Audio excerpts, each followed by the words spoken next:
এনজিবিতে নেমেই তো প্রথমে খেয়ে নিয়েছিলাম চা, আর পাহাড়ি রাস্তা উপভোগ করতে করতে আমরা চলেছি আমাদের ডেস্টিনেশন সিটংয়ের দিকে।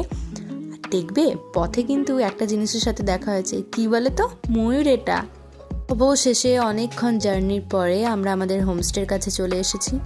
তো এবার তো আমরা রুমে যাচ্ছি, কারণ পুরো একটা বিধ্বস্ত অবস্থা সবারই। আর এই দেখো ব্যালকানি থেকে জাস্ট ভিউটা, এটা আমি রিলস হিসেবেও পোস্ট করেছি। তারপর করে নিলাম আমরা ব্রেকফাস্ট, করে একটু রেস্ট নিয়েছিলাম। তারপর স্নান টান সেরে এবার যাচ্ছি, তারপর চলে যাচ্ছিলাম লাঞ্চ করতে। আর বড্ডই কি সব বকবক করছিলাম আমি। আর ওই যে ওটাই হচ্ছে কিচেন, ওখানেই আমরা যাব, ওখানেই খাবার সমস্ত ব্যবস্থা করা হয়েছে। তো চলো খেয়ে নিই। তো আজকে লাঞ্চে ছিল ভাত, ডাল, একটা সবজির তরকারি আর মাছ। আর সব থেকে ভালো লেগেছে এখানের আচারটা। খাওয়া দাওয়া শেষে আমরা এখানে রেডি হয়ে নিয়েছিলাম, আর ভিডিওগুলো তো অবশ্যই দেখেছো আমার রিলসে। আর এই পাহাড়ি রাস্তাগুলো এত ভালো লেগেছে আমার, মানে ভীষণ মজা করছিলাম। তারপর বিকাল বিকাল আমরা চলে এসেছি যোগীঘাটে, এখানেও আমি রিলস করেছিলাম, সেটাও হয়তো তোমরা দেখেছো। আর ভিউটা জাস্ট ওয়াও, চারিদিকটা জাস্ট দেখো।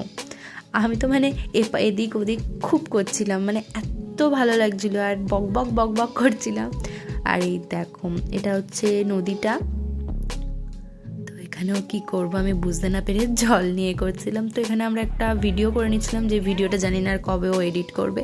পাহাড়ে এসে মোমো না খেলে হয় বলো, তো ওটাও খেয়ে নিলাম। তো এবার বাড়ি ফেরার পালা। আর সবাই তো নাচতে নাচতে খুব মজা করতে করতে আমরা বাড়ি ফিরছিলাম। এই দিনগুলো আমি হয়তো সারা জীবনেও ভুলতে পারবো না। তারপর সন্ধ্যাবেলা এখানে বনফায়ার হচ্ছিল, তো ওখানে গিয়েছিলাম, সবাই মিলে কফি পকোড়া খেয়ে নিচ্ছিলাম। আর এই দেখো আমার মুখটাও দেখিয়ে দিলাম, বদনটা।